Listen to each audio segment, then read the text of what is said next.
Any mobile strategy should be built on 3 pillars. You notice technology is not listed.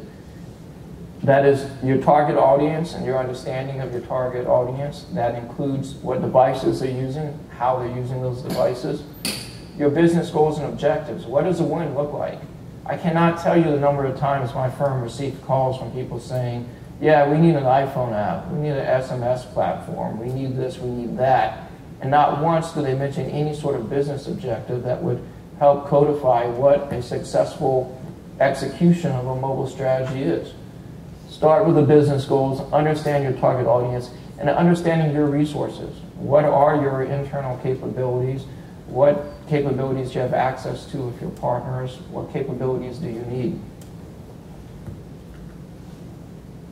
It should be no surprise, again, that you start on those goals. You have to define particular characteristics to measure your return on mobile marketing investment. You can have a direct return on mobile marketing investment tied directly to revenue, which is much harder to do, or an indirect return on mobile marketing investment measurement. If you're trying to build engagement, how do you measure that? What analytical tools are you going to use? There's a number of analytical tools available in the mobile industry. But chances are, to really get the full picture, you're going to have to use more than one tool, and you're going to probably have to aggregate that data with data you already have, your CRM systems or any other sort of systems. There's not a single analytical solution that's going to help you truly measure your goals. What internal resources do you need? There's a lot to executing a mobile marketing strategy. From the human resources side, you need you have your assessment phase where you basically define what it is you're trying to do, which elements of the medium are you going to use to achieve that. Departmental, which departments need to be involved.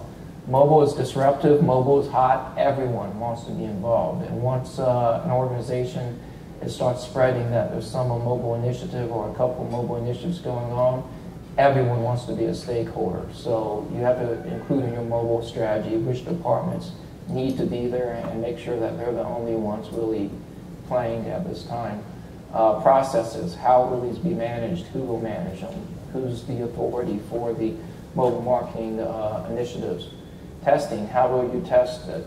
You obviously have your physical testing of devices, but you also have your market testing to see what kind of response your mobile marketing message may be receiving. We recommend in the Mobile Marketing Association a soft launch.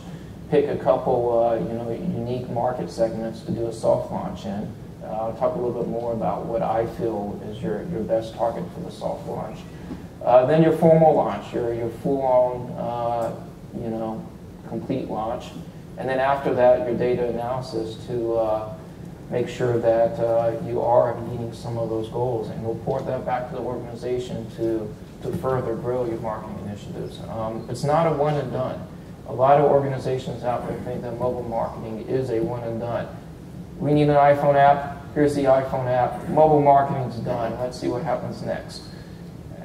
Mobile is a movement that can be transformational to your organization, to your product, and even to your industry.